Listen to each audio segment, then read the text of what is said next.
How's it going, everybody? Hope you're all doing well. So, water purification in cold environments. It tends to be more difficult, mainly because water likes to go from a liquid to a solid. And there's a lot of different methods out on the market that will help you in this environment, kind of, but it's not really tailored for colder conditions. So I brought a bunch of different methods out. I'm going to share with you pros and cons of literally each, and how maybe to make a determination for yourself of, hey, what systems should I have to overlap or in line with each other over other systems.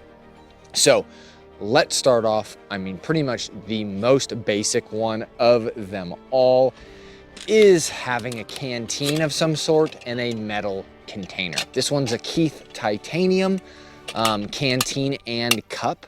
This is really good. I've been using these for years. I will have a full review up on this here pretty soon. And this thing works extremely well for what it is. Very expensive though, but you could use any type of metal container, be it stainless steel, whatever you want. But the premise is boiling your water. It is time consuming. Does it work? Yes. It's pretty much one of those one treatments that just works for fairly everything. It'll take out the bacteria, as it'll kill it, the viruses, it'll kill it. Those are the two things that you're kind of concerned about, but it won't get rid of things. It just kills it. So you're still drinking it. Yeah, your body will process it out and it's not going to harm you, but you're still digesting, potentially particulate, especially, put this right here for now, especially if you just dip this into the water, throw it to boil, and then send it, which you can do that. Or you can literally just do what I have around me is pick up snow and then try to do that. That is extremely time consuming. I don't know if you've ever tried to boil snow. It is not an enjoyable time. And then boiling in general with a cup is not very timely. It is going to take time to do that. Now, if you have the time to do that, then it's acceptable. Maybe you're at a camp and you have time, say send it. But if you are hiking or maneuvering, or say you're in the military and you are moving through a contested environment and you are constantly moving and you don't want to be saw because of light pollution from starting a fire could give away your position, boiling is probably not a great method.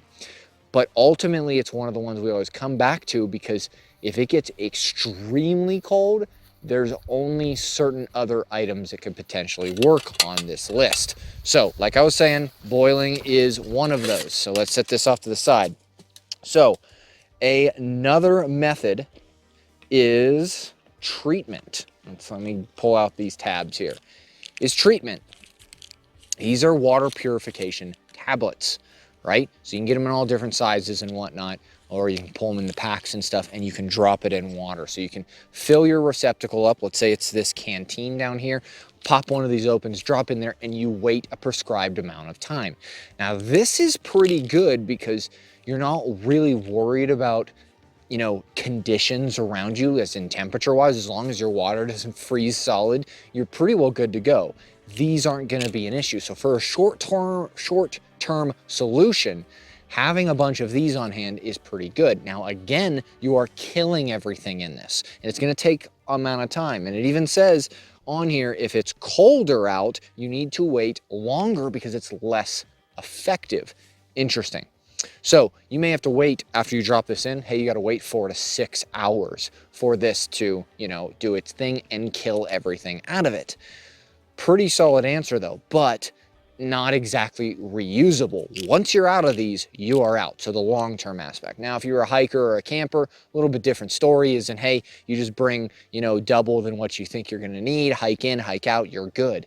But if you're trying to do more, survival tactics, or, survivalist or bug out bag, or maybe Minuteman or military mindset, these are a resource and you can run out of them. Now, another way that you could potentially get around this as well, which the same aspect is, wow, that just broke. That's perfect. Just a bag though, so it is what it is. But it is the H2Go purifier. So pretty much same thing as this, but this generator, all right, is going to make a chlorine solution for you. So it's pretty cool. You know, I've debuted this on the channel before, but you can actually just click this. This is an electronic device. It also has a built-in solar panel, and it creates chlorine solution from regular old salt.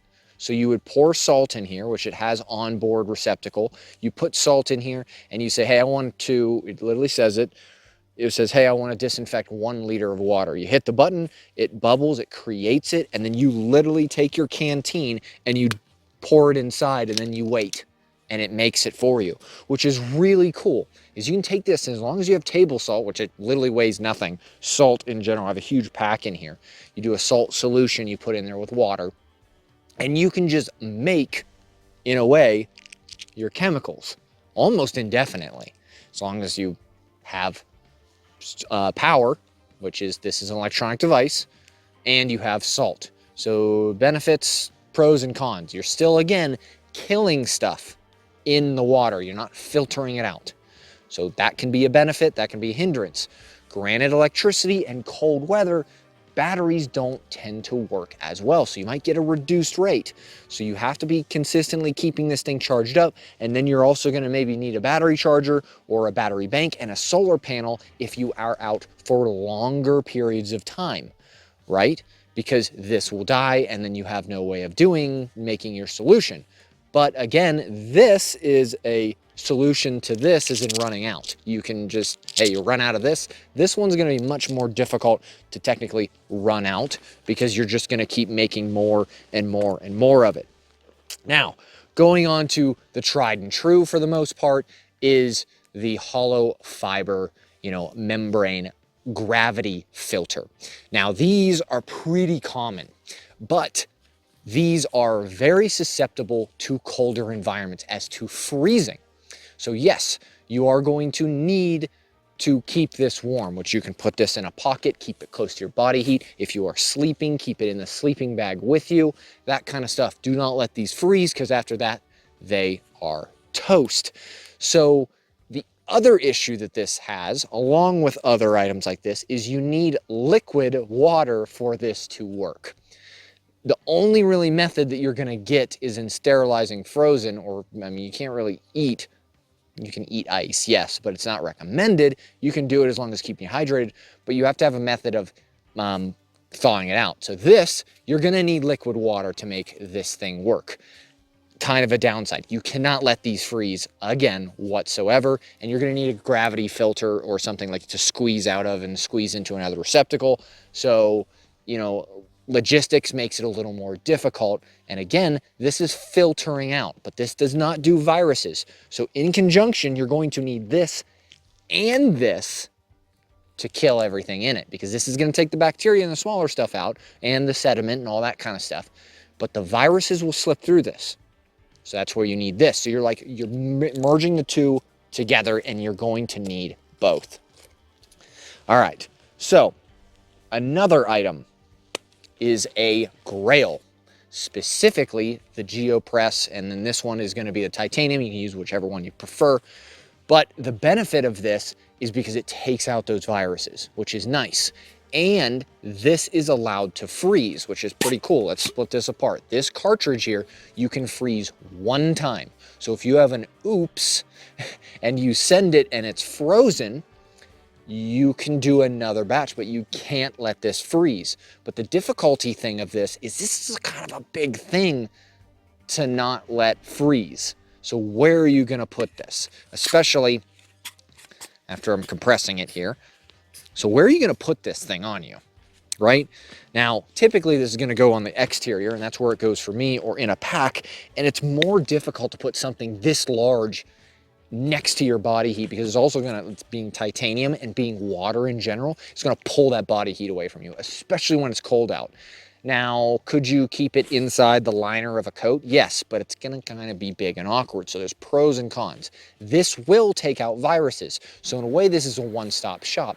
But again, you need liquid water. Now, could you boil this? Yes, you absolutely could, because then it kind of defeats the purpose of having it. But it's nice because you kind of knock out 2 things with one, is because you have your cup or your dirty container, put water in it. You can boil with this if your cartridge is frozen or toast or whatever it is, or you can just use it as what it is, compress it, and then drink it. And then even if your cartridge is bad, they make a one-way valve in here that you can boil this water, open this up, after it cools down a little bit, pour it back into here. So now you have a receptacle. So I know I'm kind of happy about the Grayl or the Ultra Press, and it works fairly well.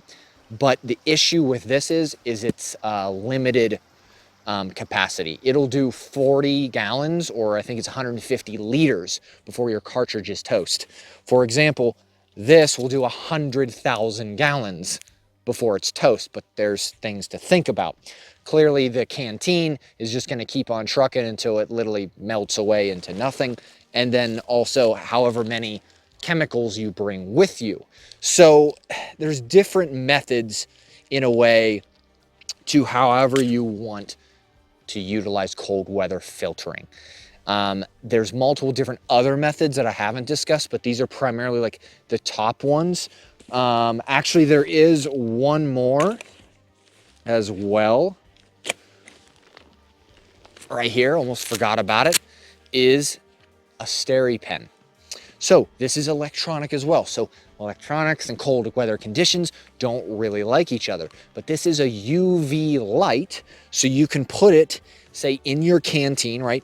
You fill up your canteen and then you put this inside.